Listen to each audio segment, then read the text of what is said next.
기도합니다.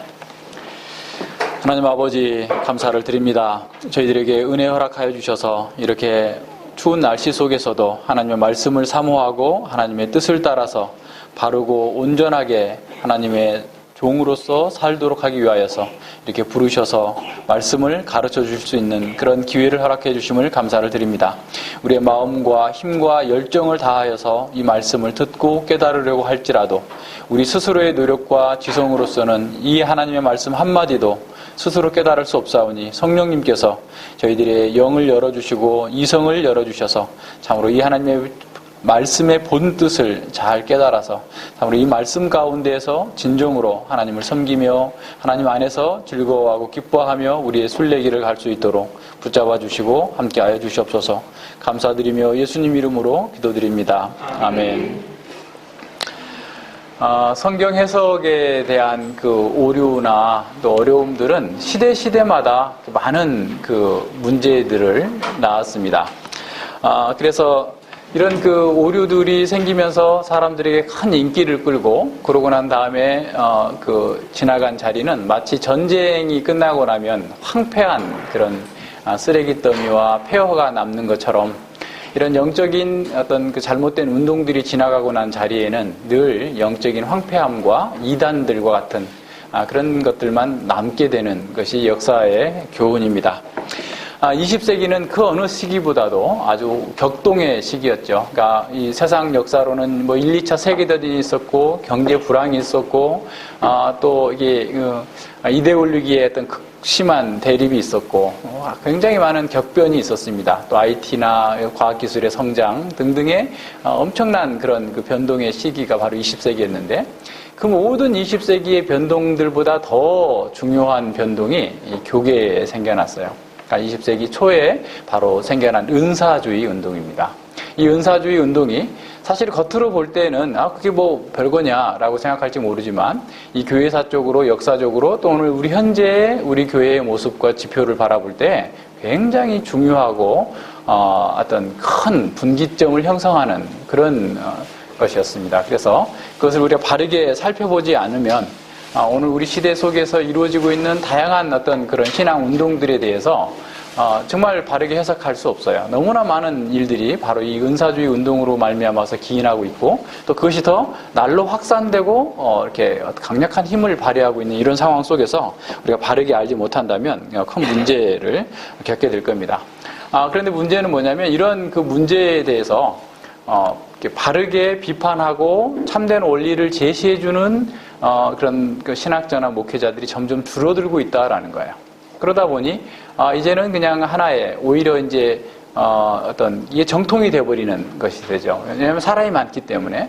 그래서 신학적 검증이 되지 않았는데 사람만 많으면 세력만 크면 이제 정통이라고 여겨지는 이런 시대에 우리가 살고 있다는 거죠. 그래서 이런 가운데에서 과연 그럼 우리의 신앙이 세력이 많으면 이렇게 옳은 거로 인정받을 수 있는 것인가라고 하는 것에 대해서 점검을 해보고 과연 우리의 신앙의 지표가 오직 성경이라고 했는데 성경보다 더 특별한 것을 추구하는 이 시대의 이런 흐름과 운동들에 대해서 우리는 어떻게 반응하고 또 이해해야 될 것인가를 잘 살펴야 될 것입니다. 그래서 오늘은 우리가 이런 그 성경의 의미를 바르게 우리가 성경만이 우리의 신앙의 유일한 규범이다라고 하는 그 전제가 있다고 한다면 그것이 사실은 우리나라의 대부분의 교회에 개신교회 이단을 제외하고서는 대부분의 교회들이 그것을 이렇게 받아들이는 어떤 공통된 전제라고 여깁니다. 그렇다면 우리가 성경의 의미를 바르게 알고 그 성경적으로 지금 일어나고 있는 다양한 이런 운동들에 대해서 한번 점검을 해보자라는 거예요. 그런데 우리는 그 많은 현상들을 가지고 이렇다 저렇다를 얘기하지 말고 그 사람들이 얘기하고 있는 바가 무엇에 근거한 건가? 그들의 성경 해석이 그들이 가르치는 교리가 과연 성경의 정당한 해석에 근거해서 그렇게 주장하고 있고 그런 운동이 확산되고 있는가? 그것을 점검해보자라는 거예요. 그러니까 우리가 다양하게 일어나는 모든 현상들을 다 쫓아다니면서 하려면 우리 평생 해도 그 시간이 모자랄 거예요. 그런데 그들이 주장하고 있는 그 교리 또 그들이 가르치는 바가 무엇인지를 그들이 또 성경을 가지고 주장하고 있기 때문에 그 성경 본문을 잘 살펴서 정말 그러한가를 살펴보자라는 것이죠. 그런데 이제 제가 뭐 많은 그 오순절주의, 이 은사주의 계통의 학자들은 잘 모르겠고요. 그 중에서도 가장 대표적이고 그리고 아주 영향력 있고 좋은 학자예요. 웨인 구리덤이라고 하는 그런 좋은 학자인데, 그 학자가 갖고 있는 그런 오류들을 이제 살펴보면서 오늘 우리 시대의 그 상황이 어떠한지를 살피는 그런 기회가 됐으면 좋겠어요. 특별히 하나님의 섭리하심이 있었는지 어제는 제가 난생 처음으로 모모모 기도원회를 한번 갔다 왔습니다. 그런데 정말 저는 이걸 이렇게 공부 발표를 하려고 나는 이제 사실 어제는 내가 하루 종일 기도하면서 이걸 준비해야 되겠다라고 했는데 갑자기 이게 중국에서 손님들이 오셔가지고 이렇게 월요일 하루를 제가 그분들을 좀 안내해야 되는 상황인데 이분이 계속 거기를 가자는 거예요. 나는 거기 안 된다. 나는 거기 가본 적도 없고 거기 가서는 안 된다고 생각하는 사람이다. 라고 얘기를 했더니 계속 우기는 거예요. 살 수 없이 이제 일정을 그럼 좋다. 그래 뭐 가보자 해서 오전에 잡고 이렇게 잡았는데 가서 보면서 정말 참담하다라는 것밖에는 제가 말할 수 없었어요. 정말 기독교가 저런 것이라면 이미 세상에 없어져 버렸을 거예요. 그런데 전쟁한 기독교는 그런 게 아닙니다. 그래서 오늘은 우리가 이제 그 첫 번째는 어떻게 우리가 볼 거냐면요.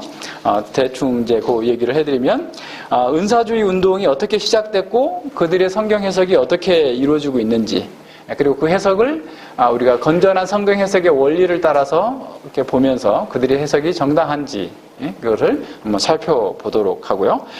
그리고 이제 우리 구속사 가운데에서 이런 성경과 예언이라는 것이 어떻게 이해되어져야 되는가, 구속사적인 의미를 살펴보고, 그 다음에 성경의 완전성과 충족성을 살피면서 동시에 우리의 신앙 고백, 선조들이 신앙 고백을 통해서 말해놨던 그런 신앙 고백상에서 성경의 권위가 어떠한 것인지를 살펴보고, 그리고 마지막으로 오직 성경을 주장하는 교회가 어떻게 하면 이 시대 속에서 선지자적 삶을 살 수 있는가, 진정한 예언자로서의 삶을 살 수 있을 것인가 라는 것을 같이 보도록 하겠습니다.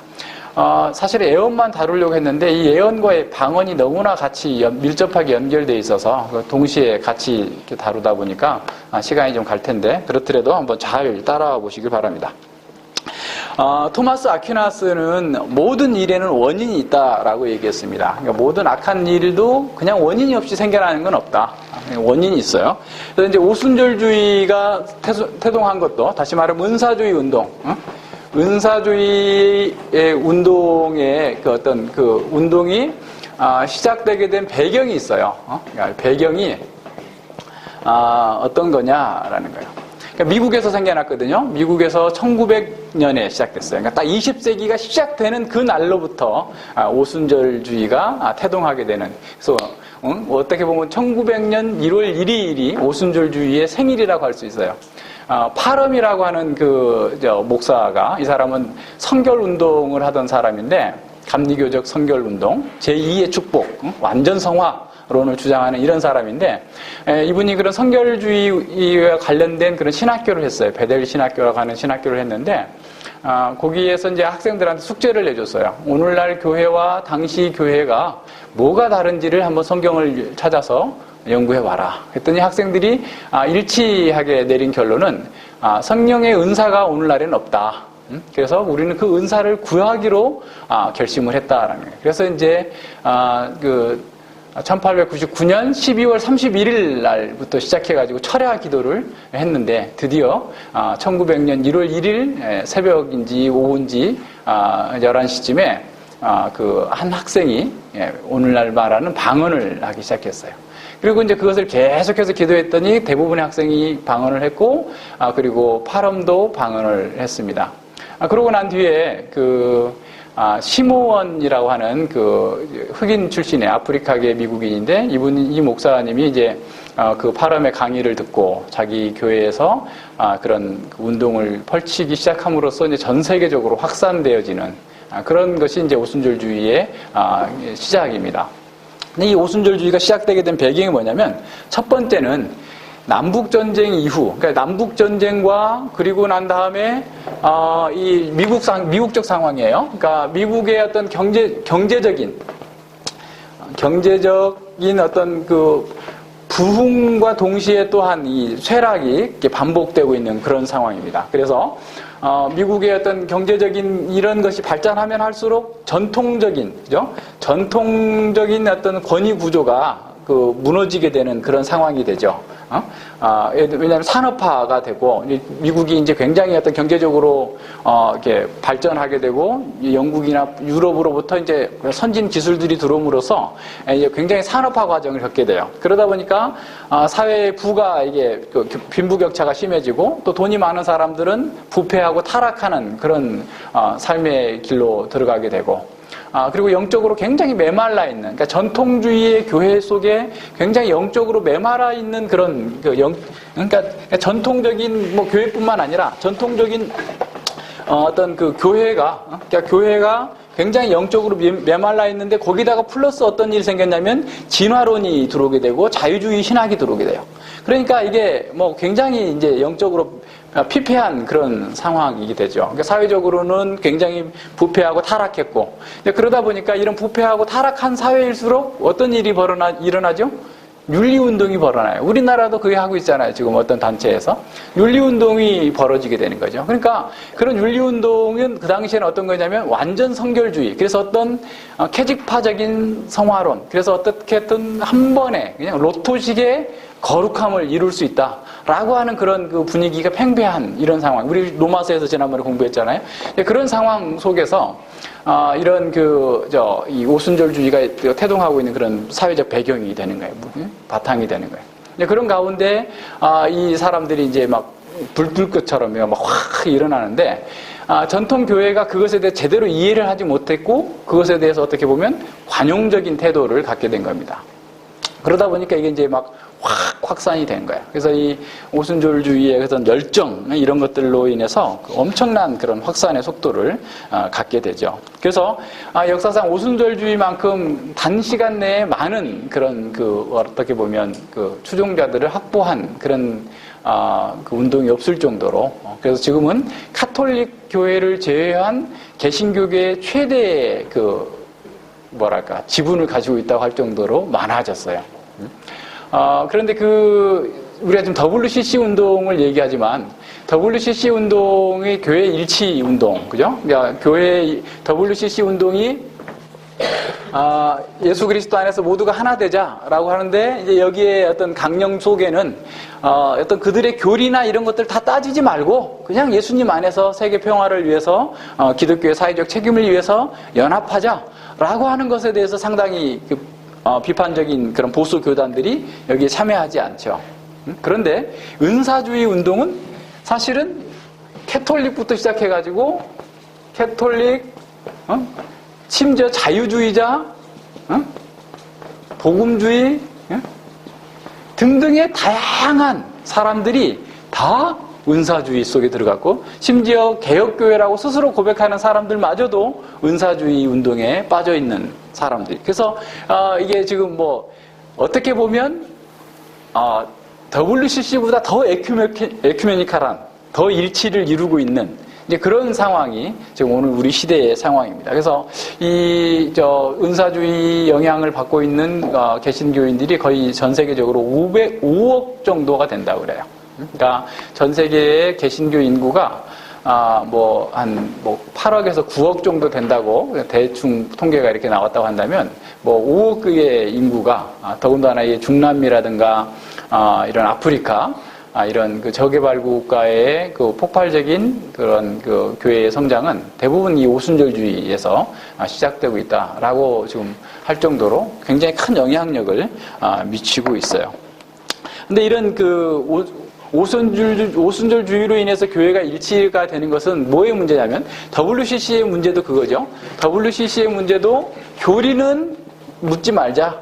교리를 가지고 하면 연합이 될 수가 없으니까 교리는 묻지 말고 그저 우리가 어떤 하나의 평화를 위해서 나름대로 어떤 좋은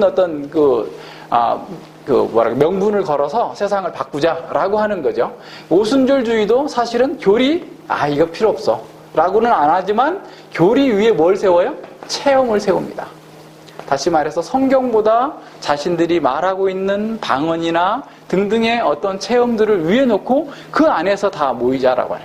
그래서 존 메가더 목사님의 글에서 저는 확인은 뭐 출처는 확인하지 못했습니다만 그 책에 보면 불교라도 자신들과 동일한 체험을 하면 같이 연합한다는 거예요. 이미 벌어지고 있대요, 그게. 오순절주의 운동 속에서. 그러니까 자신들이 하고 있는 방언 똑같이 하면 이슬람도 포용할 수 있어요. 이제. 그죠?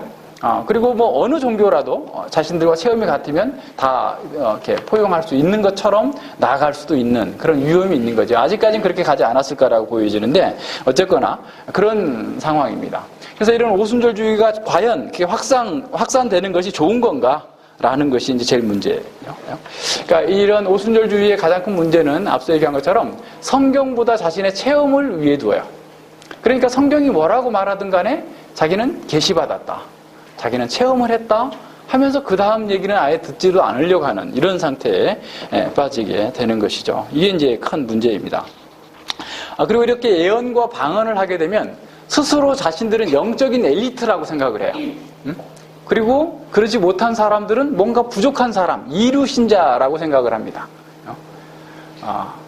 뿐만 아니라 이런 영적인 그런 엘리트 의식뿐만 아니라 그들에게 있어서 문제는 뭐냐면 이러한 방언이나 예언을 함으로써 자신들은 하나님과 특별한 관계를 맺고 있다. 자, 그것과 플러스 기복주의가 붙는 거야. 그래서 자신들은 이렇게 하나님께 충성하고 헌신하고 뭔가를 했기 때문에 당연히 하나님께서는 우리에게 복을 주셔야만 한다라는 이제까지 가는 거죠.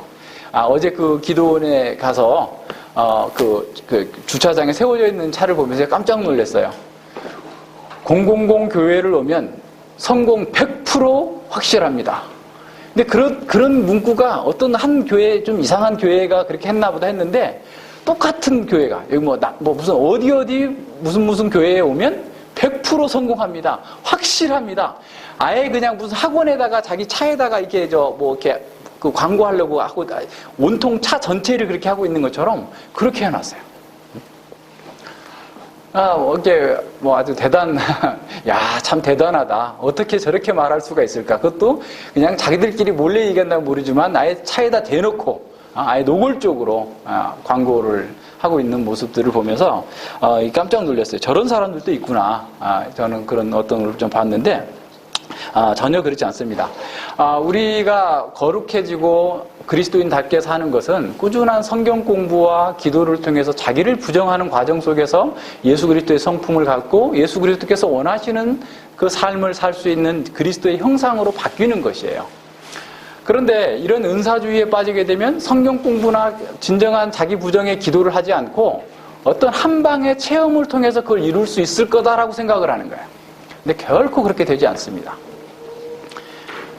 그거는 100% 안 되는 거예요. 그건 될 수가 없어요. 왜냐하면 사도 바울이 디모데전서 4장에서 뭐라고 말했냐면 당시에도 그런 사람들이 있었어요. 금식해야 된다. 결혼하지 말아야 된다. 등등의 어떤 체험을 해야 된다. 골로새 교회의 이단들도 그런 사람도 있었어요. 천사와 합의를 해야 된다. 천사와 내가 같아지는. 그래서 막 극단적인 금식 속에서 어떤 황홀경을 체험하고 거기서 하늘의 언어를 말한다. 등등의 그런 이단들이 있었단 말이에요. 근데 바울은 결코 그렇게 되지 않는다. 오히려 하나님의 말씀을 듣고 배우고 실천하고 기도를 통해서 우리가 거룩한 삶을 살고 이 세상을 이겨낼 수 있다라고 말씀하고 있다라는 겁니다. 그래서 이러한 은사주의자들이 성경을 가지고 이렇게 얘기를 하고 있기 때문에 과연 그러면 그 성경이 옳은 건지를 우리 한번 살펴보자라는 거예요. 제가 그 워크북 5번에 계속 같이 지금 내가 써놨어요. 나는 당신이 내가 말한 것을 스스로 알고 있다고 믿는다는 것을 안다. 그러나 나는 당신들이 들은 것이 내가 의미했던 것이 아니라는 점을 당신이 깨닫고 있다고 생각지 않는다. 무슨 말인지 아시겠어요? 내가 누군가에게 얘기를 했는데 그 사람이 내 말을 알아들은 것처럼 생각하고 있어요. 그러나 내가 보길 때는 당신은 내 말을 아직 못 알아들었다. 얘기하는 거죠. 그러니까 막대기가 왔다 갔다 한다 라는 정도만 이해하고 있으면서도 자기는 다 알았다 라고 생각할 수 있는 것처럼 우리가 내가 말했는데 그 말한 것을 제대로 이해하지 못하는 경우가 굉장히 많다라는 거예요. 왜 그러냐면 이것은 우리가 의사소통에 장애가 있기 때문에 그렇습니다. 예를 들어서 우리가 얘기를 이렇게 하는데 만약에 막 밖에서 큰 막 이렇게 두두두두두 뭐 이렇게 드릴로 막 파는 소리가 난다면 우리가 들리지 않기 때문에 이렇게 의사소통에 장애가 있죠. 그러나 그런 의사소통의 장애는 다양하게 있어요. 이제 지난번에 저희 이제 그 설에 어머님이랑 제 아내랑 현경이랑 같이 앉아서 밥을 먹는데 저희 어머니가 무슨 얘기를 했어요? 그 애는 아직도 아가씨 같아 이렇게 얘기를 하니까 이제 현경이하고 현경이 엄마는 어떻게 받아들였냐면 그 사람의 남편이 아가씨처럼 예쁘장하다라고 얘기를 알아들었고 저는 아니 그 사람이 그러니까 벌써 애가 지금 고등학교를 가는데 아가씨처럼 이렇게 젊어 보인다 그 얘기를 한 거예요. 그죠? 그래서 그분들 그렇게 이해하고 있길래 그게 아니고 어머니께서 말씀하신 거 이런 내용이야. 내가 다시 한번 짚어줬어요. 어머니 맞죠? 이렇게 물었어요. 그죠? 네, 그렇죠. 그러니까 똑같은 자리에서 들었음에도 불구하고 지금 왜 그런 얘기를 했냐면 왜 다른 사람 얘기를 하고 있었어. 응? 그분의 남편 얘기를 하다가 어머니가 그 얘기를 툭 던지니까 이 두 사람은 이 남편이 여자처럼 예쁘장하게 생겼다는갑다. 이 얘기 생각하는 거고 저는 그분의 아내가 이렇게 젊어 보인다. 그런 의미로 이렇게 이해를 한 거죠. 그러니까 제가 더 바르게 이해하고 다른 사람 이해를 못한 거, 두 사람 이해를 못한 거예요. 그러니까 그런 것처럼 우리가 여러 면에서 의사소통에 장애가 있어요. 그래서 예를 들어서 특별히 책을 읽을 때는 더 그렇습니다. 우리가 잘한다. 참 잘하네. 이렇게 말했을 때는 그게 칭찬이지만 잘한다. 잘해. 이렇게 말하면 뭐예요? 굉장히 부정적인 의미를 갖고 있는 거잖아요. 근데 책에서는 그런 의미를 글에서는 나타내기 어렵단 말이에요. 그러니까 그 어떤 본문의 뉘앙스를 잘 살피는 것이 굉장히 중요한 이유 중에 하나가 바로 그런 거예요. 그것도 어떻게 보면 글로써 되어져 있는 하나님의 말씀을 읽을 때 우리에게 전달되어지는 어떤 말씀의 의미가 왜곡되어지거나 다 이해되지 못할 수 있는 가능성이 굉장히 큰 것이죠.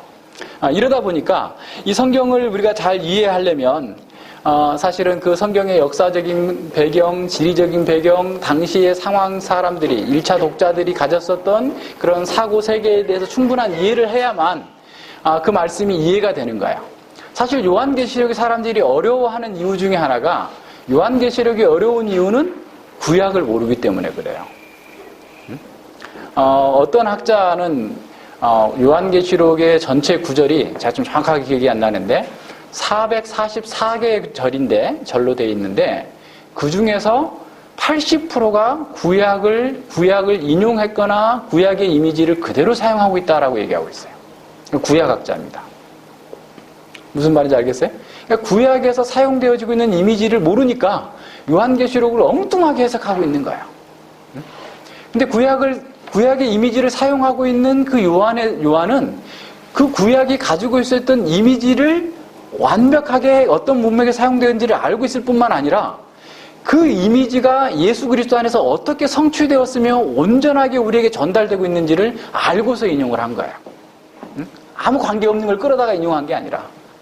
그러니까 그런 내용들을 알아야 본문의 의미를 오해하지 않고 바르게 이해할 수 있는 거죠. 그래서 이런 성경 해석에서 가장 문제가 되는 것은 바로 그거예요. 하나님의 말씀에 왜 그 말씀 하셨는가 그 문제를 찾아봐야 되는 거예요. 이 오순절 운동이 이제 일어나자마자 많은 비난에 직면하게 됐죠. 많은 비난에 직면하게 됐을 때 이 오순절주의자들이 그것을 변호하기 위해서 지금도 그렇게 말을 하는데요. 하기 위해서 한 말이 뭐냐면 요엘서를 한번 찾아보세요. 요엘서 거기 나왔나요? 제가 오크북에 해놨나요? 네, 요엘서에 보면 하나님께서 그들에게 회복하고 복을 주시는데 이른 비와 늦은 비를 주시겠다라고 약속을 합니다. 요엘서 2장 23절에 보면 시온의 자녀들아 너희 하나님 여호와로 인하여 기뻐하며 즐거워할지라. 그가 너희를 위하여 비를 내리시되 이른 비와 늦은 비가 전과 같을 것이다 라고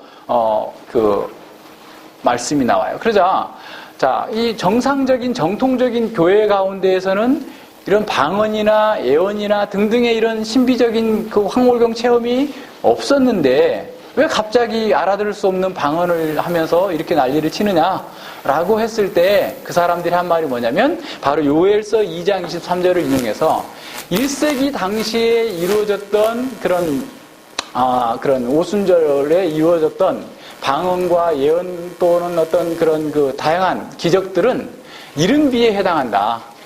그리고 20세기에 시작된 이 방언 운동은 늦은 비다. 다시 말해서 예수님 오실 날이 다가왔기 때문에 이제 드디어 어린아이부터 여종과 남종이 다 예언하고 환상을 보고 방언을 하는 그러한 늦은 비의 시대가 도래했다라고 주장을 하게 된 거죠. 자, 그렇다면 이것이 과연 맞는 말인가를 한번 살펴봐야 됩니다. 우선은요, 요엘서 전체를 봐야 돼요. 그러니까 어떤 성경이든지 간에 그 구절의 의미는 그 단어, 어떤 단어 구절이나 어떤 단어의 의미는 그것 자체로서 해석이 되는 게 아니라 인전 문맥에서 해석을 해야 돼요. 그죠? 어떤 문맥 속에서 이 말씀이 주어졌는가? 여러분, 요엘서는 우리가 늘 이제 이 베드로의 그 오순절 설교에서 인용되기 때문에 성령의 강림을 예언하는 것이 본래 의도라고 생각을 하는데 그렇지 않습니다. 요엘서의 중심 메시지는 어떤 거냐면 회개하라, 회개하라. 그래서 요엘서 1장 1절부터 2장 11절까지 계속해서 그들이 회개하지 않으면 멸망할 것이다. 멸망할 것이다. 그리고 그 이후에 12절 이하에서는 그럼 어떻게 회개할 것인가? 라고 하는 것을 가르쳐요. 그래서 금식을 선포하고 정말 하나님의 그 선하심 앞에서 자신을 낮추고 하나님의 말씀의 원리대로 돌아오라 라고 하는 것이 요엘서 그 내용들입니다. 그래서 이 요엘서를 잘 보면 그 문맥 다음에 바로 이어지는 것이 바로 요엘서의 그 회복의 문제예요. 그래서 18절 이하 32절까지가 자, 요엘서 전체를 한번 개관해 봅시다. 그러니까 요엘서를 이걸 다 요엘서 자막한다 해도 시간이 많이 걸리는데 우선 보세요. 요엘서 1장 1절부터 2장 11절까지는 사실은 계속 메뚜기가 먹은 걸 뭐가 먹고 완전히 그냥 싹쓸이 해버리시겠다. 너희들이 모든 삶을 피폐하게 만들겠다라고 하는 거예요. 그래서 메뚜기 이런 것은 사실 자연재해뿐만 아니라 외국의 군대들을 동원해가지고 회개하지 않고 하나님을 떠난 자들에 대해서 심판을 선언하는 겁니다. 그러면서 2장 11절부터 2장 17절까지는 그러면 어떻게 회개할 것인가? 사실은 회개에 대한 어떤 방법에 대해서 얘기해주고 있어요. 너희가 하나님께로 돌아와라. 12절 보세요. 요엘서 2장 12절 보면 여호와의 말씀에 너희는 이제라도, 사실 그 앞에 그러나라는 말이 들어가 있어요. 여호와의 말씀에 그러나 너희는 이제라도 금식하며 울며 예통하며 마음을 다하여 내게로 돌아오라. 회개하라, 회개하라. 어떻게 회개할 것인가? 그래서 15절에 보세요. 너희는 시온에서 나팔을 불며, 그러니까 지금 나팔은 늘 시대의 변화, 너 지금 회개해야 될 시기다 라는 것을 이렇게 보여주는 거예요. 나팔을 불며 거룩한 금식일을 정하고 성회를 선고하고, 그러니까 금식하고 회개하고 돌이키면 너희가 진정으로 회복이 될 거다. 그러면 17절에 보세요. 여호와께 수종드는 제사장들은 낭실과 단사에서 울며 이르기를 여호와여 주의 백성을 긍휼히 여기소서, 주의 기업으로 욕되게 하며 열국으로 그들을 관할하지 못하게 하옵소서. 어찌하여 이방인으로 그들의 하나님이 어디 있느냐 말하게 하시겠나이까. 다시 말하면 요엘서가 지금 요엘이 말하고 있는 건 뭐냐면 이방인들한테 다 이스라엘 백성들이 잡혀가고 완전히 종살이하면서 노예 생활을 하면서 저것들이 하나님은 가짜야. 어디 있어? 다시 말하면 하나님의 부재. 하나님의 부재가 부재는 심판을 얘기하는 거거든요. 그러니까 하나님의 부재로 말미암아서 주어지는 그 심판의 고통 속에서 벗어나기 위해서 너희들은 금식하며 회개하라라는 거예요. 그러면서 이제 이 회개하는 자에게 주어지는 축복이 뭐냐면 바로 2장 18절부터 32절까지예요. 회개하는 자에게 주어지는 축복. 두 가지로 나눠져요. 2장 18절부터 27절까지는 앞서 1장에서 말하고 있던 물질적인 황폐함 다 먹어버릴 것이다 라고 한 것이 이제는 이른 비와 늦은 비를 줘서 물질적인 축복을 다시 회복시키겠다. 그러니까 하나님의 부재로 인한 고통과 심판이었다고 한다면 회개하는 자에게 하나님의 임재의 축복을 보여주는 거예요.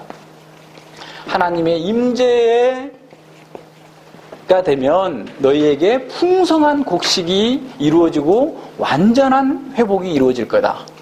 그리고 그것에 대한 증거로 28절부터 32절까지 바로 성령을 보내주시겠다. 하나님의 여호와의 신을 보내주시겠다라는 거예요. 하나님의 임재, 회복 속에서 진정으로 그들에게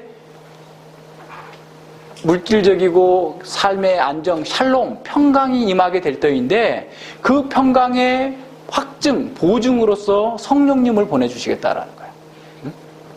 그리고 3장은 이제 두 대로 나눠요. 절수는 봅시다. 3장은 1절부터 13절 그리고 14절과 21절이에요. 3장 1절부터 13절 그 다음에 14절부터 마지막까지는 하나님의 임재가 주어졌을 때 어떤 일이 벌어지냐면 이 열방에게는 회개하지 않는 자들에게는 심판, 그리고 시온에게 하나님의 말씀을 듣고 회개하는 그 자들에게는 임할 축복을 다시 한번 선언해주고 있어요. 그래서 요엘서 전체는 회개하라. 그래서 회개하는 자에게 주어지는 축복을 얘기해주고 있어요. 2장 23절은 바로 이 문맥 속에 들어있죠. 이른 비와 늦은 비는 건조한 팔레스타인 땅에서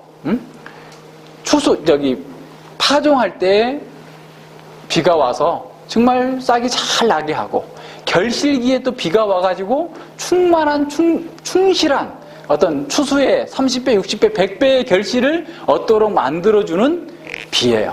그래서 성경에서 이른 비와 구약 성경에서 이른 비와 늦은 비를 주시리라라고 하는 것은 뭘 얘기하냐면 하나님께서 농사에 축복을 주시겠다라고 하는 관용구적인 어법으로 쓰인 거예요.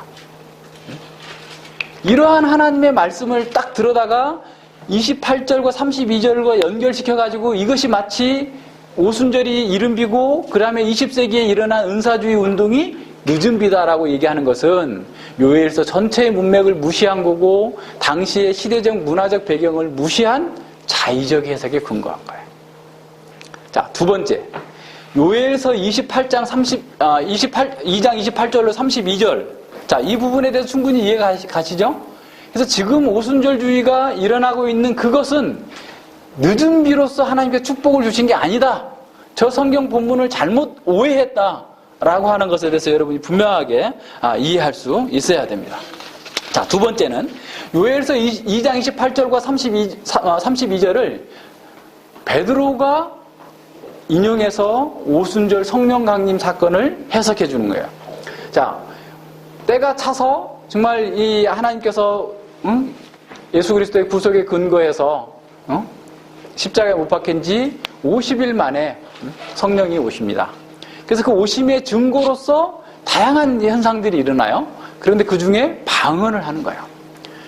120문도가 방언을 하게 되니까 오순절에 많은 사람들이 디아스포라 유대인뿐만 아니라 경건한 이방인들이 예루살렘의 순례로 엄청나게 많이 몰려드는, 보통 한 10만 명까지도 몰려드는 그런 상황 속에서 이 사람들이 각기 자기들이 태어난 말로 말을 하는 것을 듣는 거예요. 그래서 사람들이 깜짝 놀라고 한편에서는 저놈들이 아침부터, 그때가 시간이 아침 9시예요.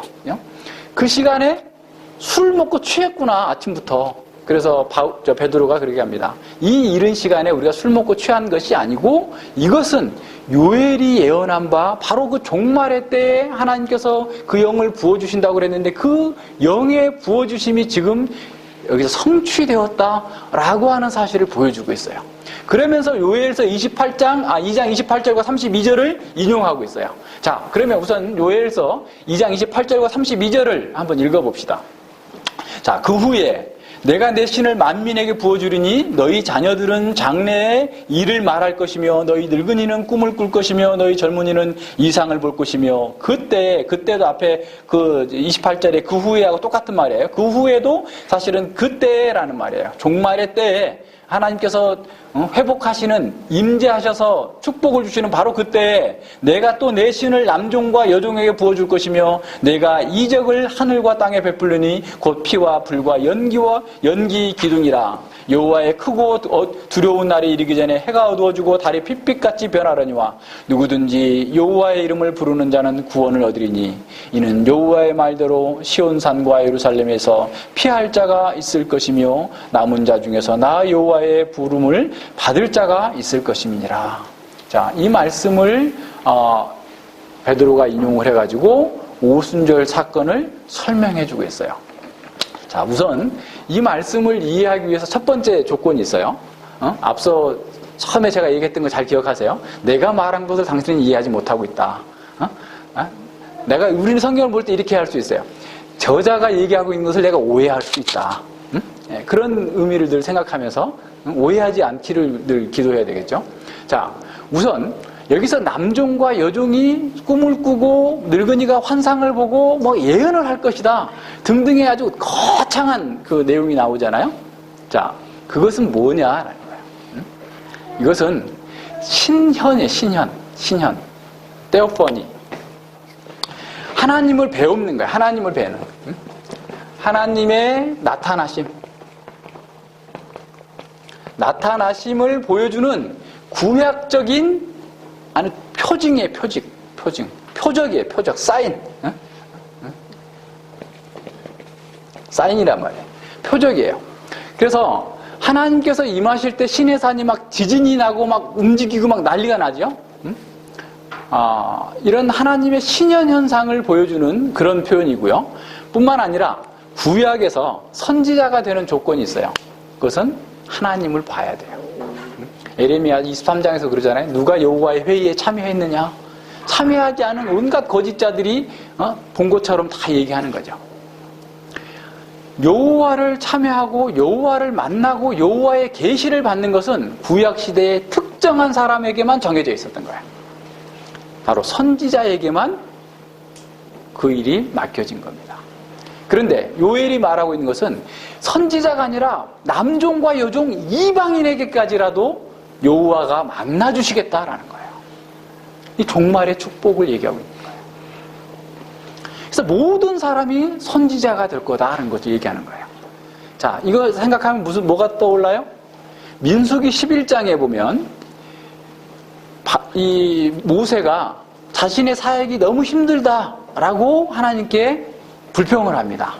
그래서 하나님께서 70인의 장로에게 72인일 수도 있어요. 하여튼 70인의 장로에게 하나님의 성신을 부어주세요. 그래서 70인이 같이 예언을 해요. 그런데 두 사람이서 거기 70인의 장로회에 나오지 않고 자기 장막 가운데서 예언하고 있어요. 그래서 모세에 대해서 열심히 믿는 사람이 와가지고 모세한테 저것들이 여기 오지도 않고 거기서 예언하고 있어요. 라고 하면서 그걸 금화해야 된다라고 얘기를 해요. 그랬을 때 모세가 어떻게 말하죠? 저 70인뿐만 아니라 모든 백성이 여호와의 선지자가 되기를 원하노라. 모세는 진정한 선지자예요. 이제 뒤에 가서도 보겠지만. 그래서 모세가 예언했던 모든 사람이 선지자가 되는 그 때가 지금 종말에 도래한 거예요. 예레미야 31장에서 예레미야가 예언했던 새 마음, 새 영을 모든 사람에게 부어줘서 그동안에는 돌판에다가 써놨기 때문에 그들이 아무리 율법이 신성하고 거룩하고 온전했다 할지라도 자신의 부패성 때문에 율법을 지킬 수 없었는데 이제 새 날이 되면 그 종말의 때가 되면 여호와께서 성령을 그 안에 부어주셔서 그 마음에 여호와의 율법을 새겨서 여호와의 뜻을 행하게 하리라고 했던 그 예언이 성취되어진 것을 말하고 있는 거예요. 에스겔 36장에서 하나님께서 성령을 부어주셔서 새 영을 부어주셔서 그 굳은 마음을 제하고 고기같이 부드러운 마음을 주시겠다고 약속했던 그 약속이 성취되어지는 거예요. 바로 그 요엘이 얘기하고 있는 이 늙은이가 환상을 보고 젊은이가 꿈을 꾸고 예언한다라는 의미는 과거에 특정한 사람에게만 하나님께 나타나서 하나님의 뜻과 경륜을 보여줬던 것이 이제 성령께서 임하심으로 말미암아서 성령의 임재의 축복으로 말미암아서 모든 사람이 다 하나님을 만나고 하나님의 성전이 되어서 하나님을 섬기게 될 날을 예언했던 것이고 그 예언이 지금 성취되어졌다고 베드로는 설명해주고 있는 거예요.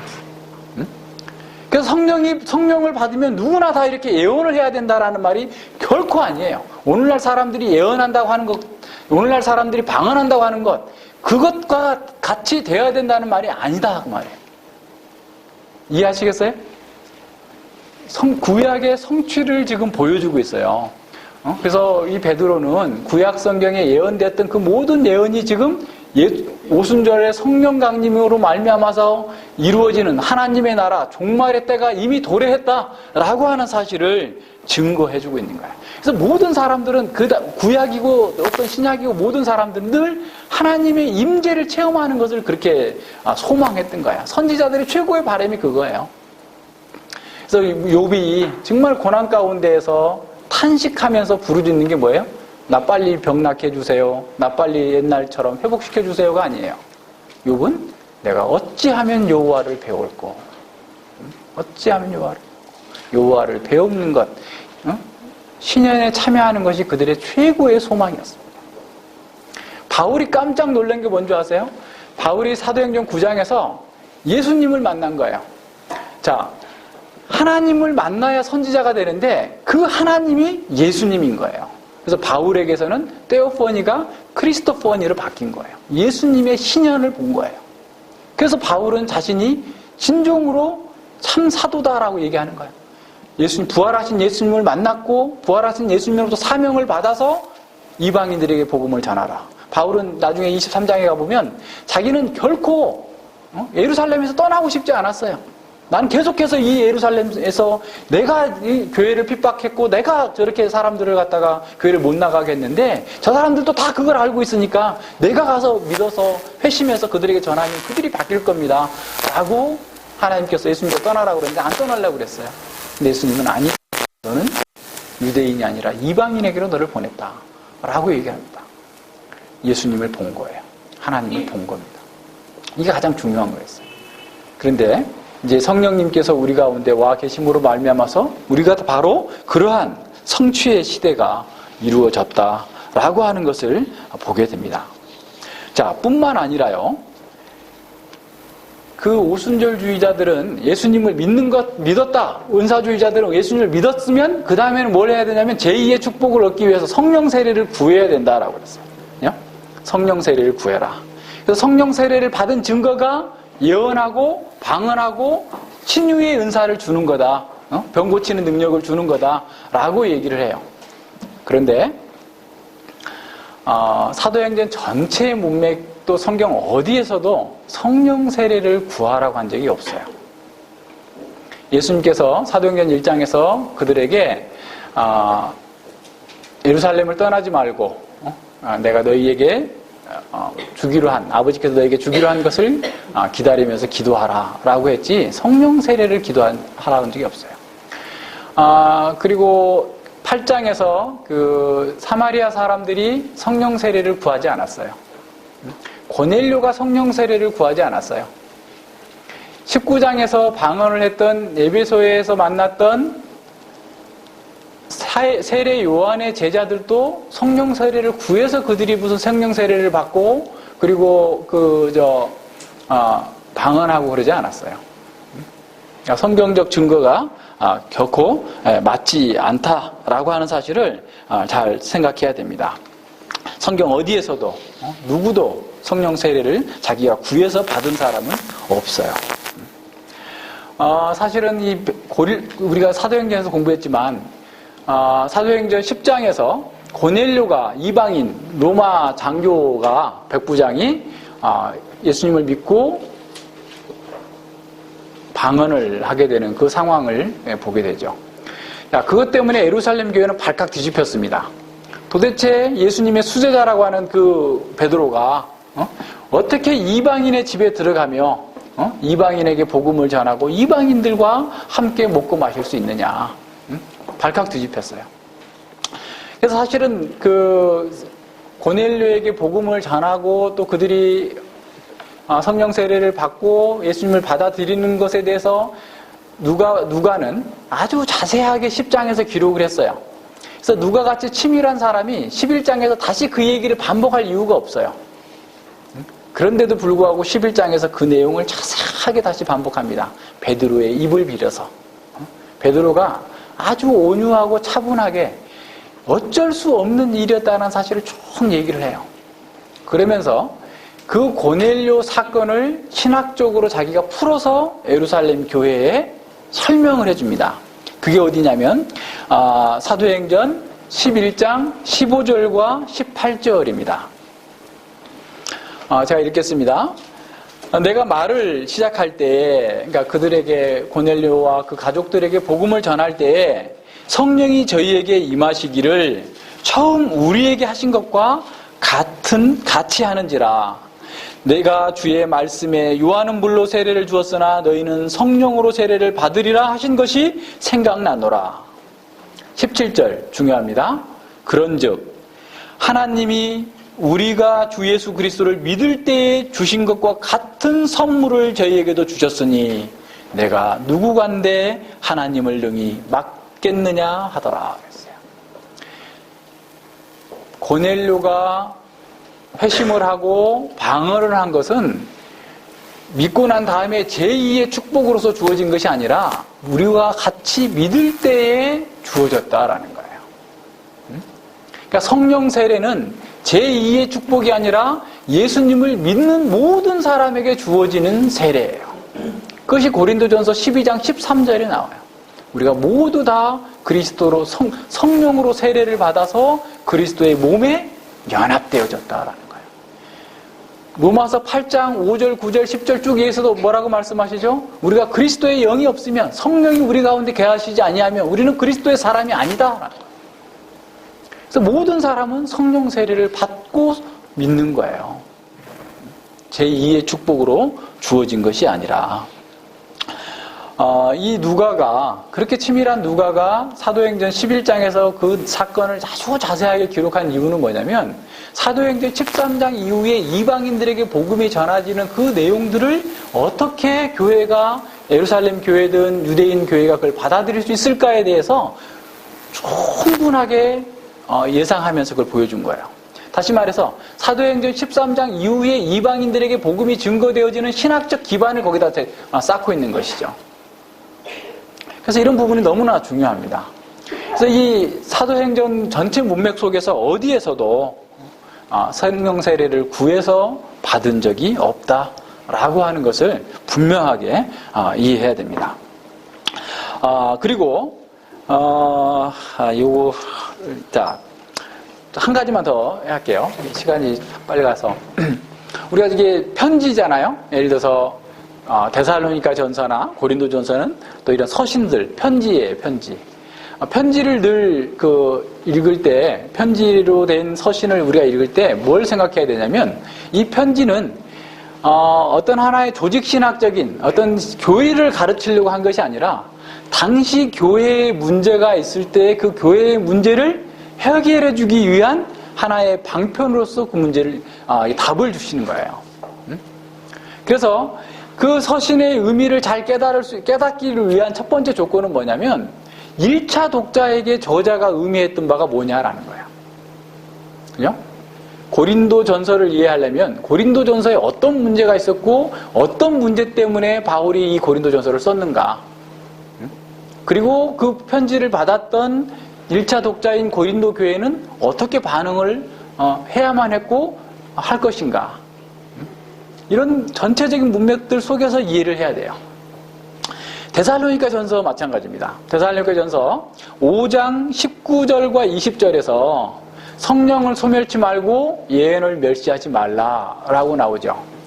자, 성령을 소멸하지 말고 예언을 멸시하지 말라 그랬기 때문에 모든 시대의 모든 사람들이 예언을 해야 되는데 그것을 하지 못하게 하는 것은 성령을 소멸하는 거다. 라고 얘기하면 어떤 오류가 있을까요? 한번 잘 생각해 보세요. 고린도전서 14장에서 너희가 예언과 방언을 멸시하지 말고 하되 질서 있게 하라 라고 했어요. 그러니까 지금도 우리 시대에도 예언하고 방언하는 것이 맞다 라고 이해를 하는 거예요. 그럼 과연 그런가? 라는 걸 보자는 거예요. 자, 1차 독자 얘기를 왜 했냐면, 자, 데살로니가 전서는요, 기록 연도가 AD 50년경으로 대부분의 학자들이 다 그렇게 봐요. 고린도 전서는 AD 54년경으로 봐요. 더 길게 보면 55년, 그죠? 초기에 쓰여졌어요. 바울 서신에 저는 그 남갈라디아서를 주장하기 때문에 갈라디아서가 한 49년에 쓰여졌다고 한다면, 이 데살로니가 전후서는 둘 다 50년, AD 50년경에 쓰여졌습니다. 그리고 이 고린도 전서는 AD 한 54, 55년 그 여간에 에베소에서 쓴 거예요. 사도행전은 언제쯤 쓰였을까요? 사도행전은 적어도 바울이 로마에 간 게 AD 60년 가까이 59년, 60년 정도 됐으니까 그러면 적어도 사도행전이 기록된 것은 거의 그 이후에 기록된 거예요. 그러니까 데살로니가 전후서나 고린도 전서가 사도행전보다 훨씬 일찍 기록됐다라고 하는 사실을 보여주고 있어요. 자, 이런 문맥을 잘 생각해 보면 이 데살로니가 전서에서 예언을 멸시하게 된 그 과정이 좀 있어요. 한번 생각해 보세요. 지금 앞서도 얘기한 것처럼 1세기 당시의 교회의 주된 멤버는 소수의 유대인과 경건한 이방인들이 대부분이었어요. 그리고 이제 아예 믿지 않던 사람들이 교회로 들어왔죠. 자, 그런데 지금 이 사람들은 사실 회당 예배에 참여했다가 바울의 복음을 듣고 믿은 사람들이잖아요. 뭐 분명해. 뭐 데살로니가 전서 우리가 사도행전 16, 17장에 너무 분명히 나와 있잖아요. 그런데 이 사람들이 복음을 들을 때 어떤 면에서 그 과거의 회당 예배 방식을 늘 선호하고 있었을 거예요. 교회가.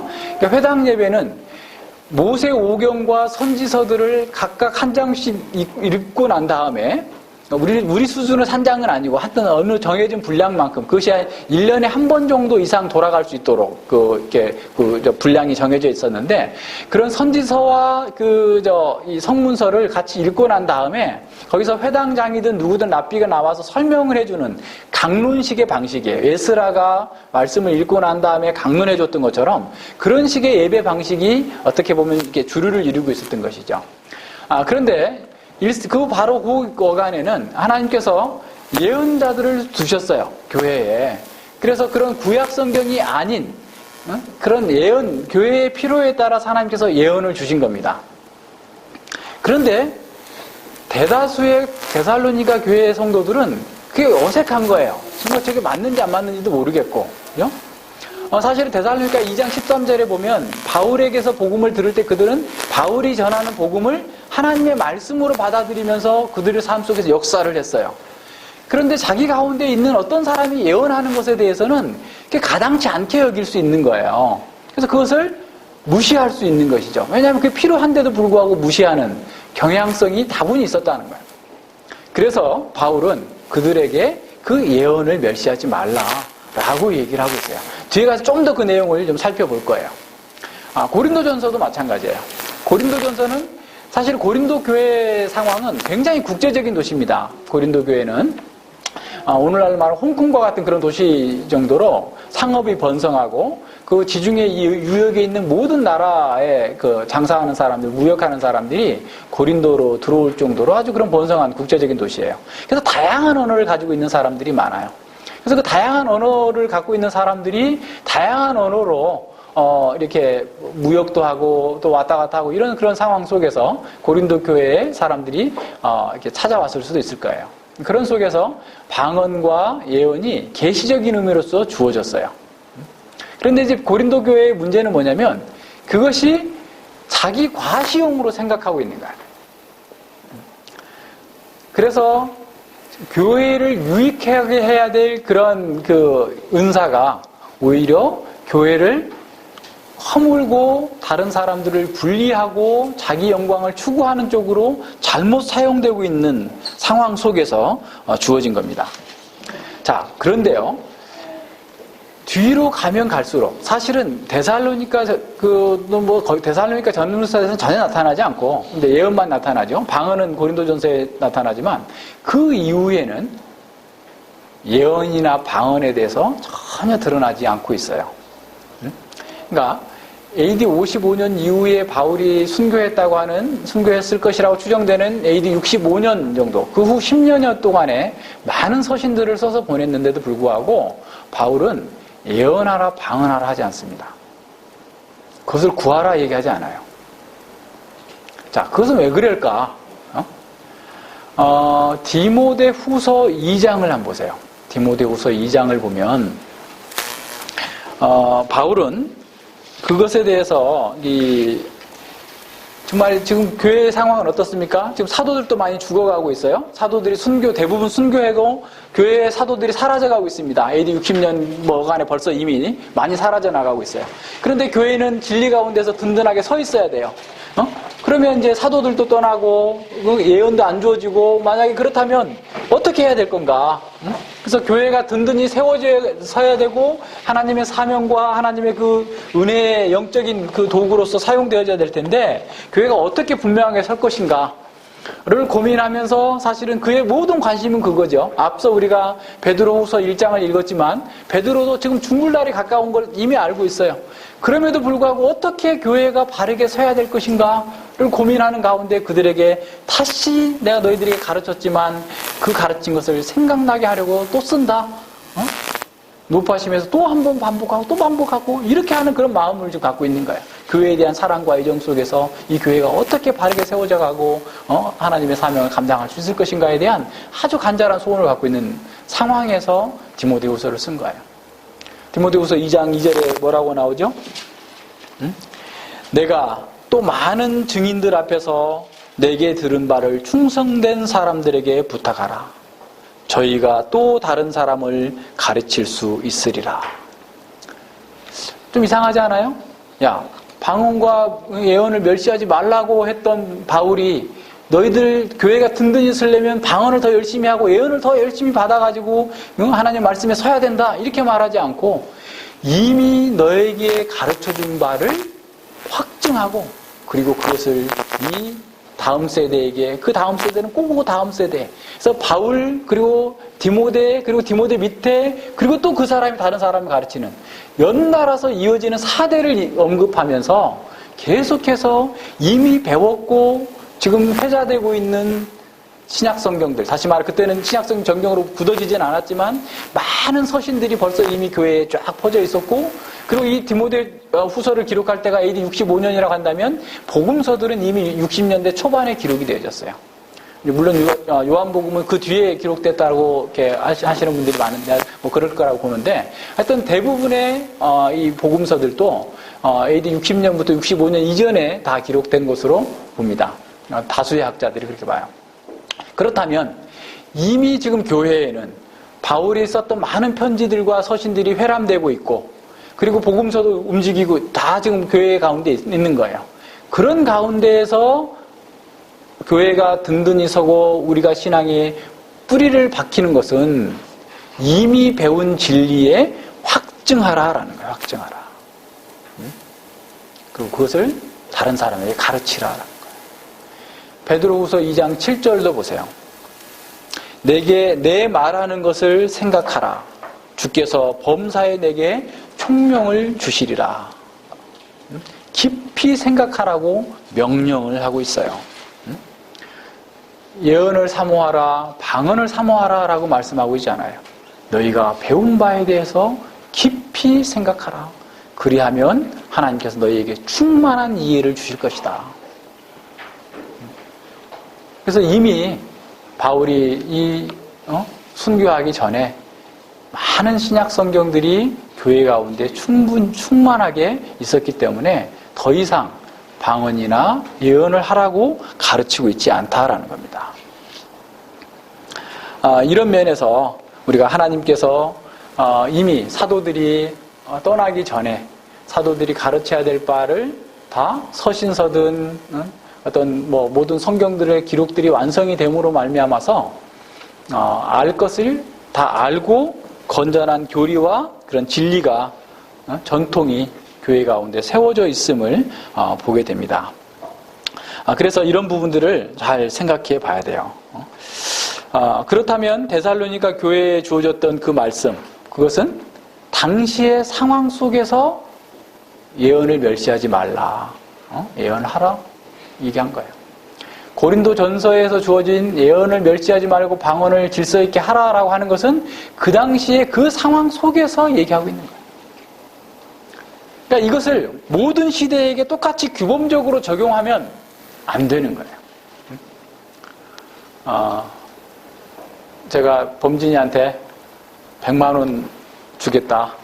네가 이렇게 열심히 공부를 했으니 내가 100만 원을 주겠다 해서 범진이한테 100만 원을 줬어요.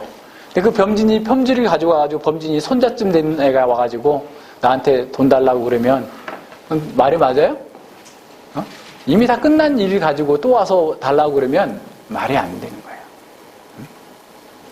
자, 거기까지 하면 좀 부족해요. 잠시 쉬었다가 다음 과정을 좀 하도록 하겠습니다. 잘 따라오셔야 돼요. 잠시 쉬겠습니다. 한 5분 정도 쉬었다가 할 수 있도록 하겠습니다.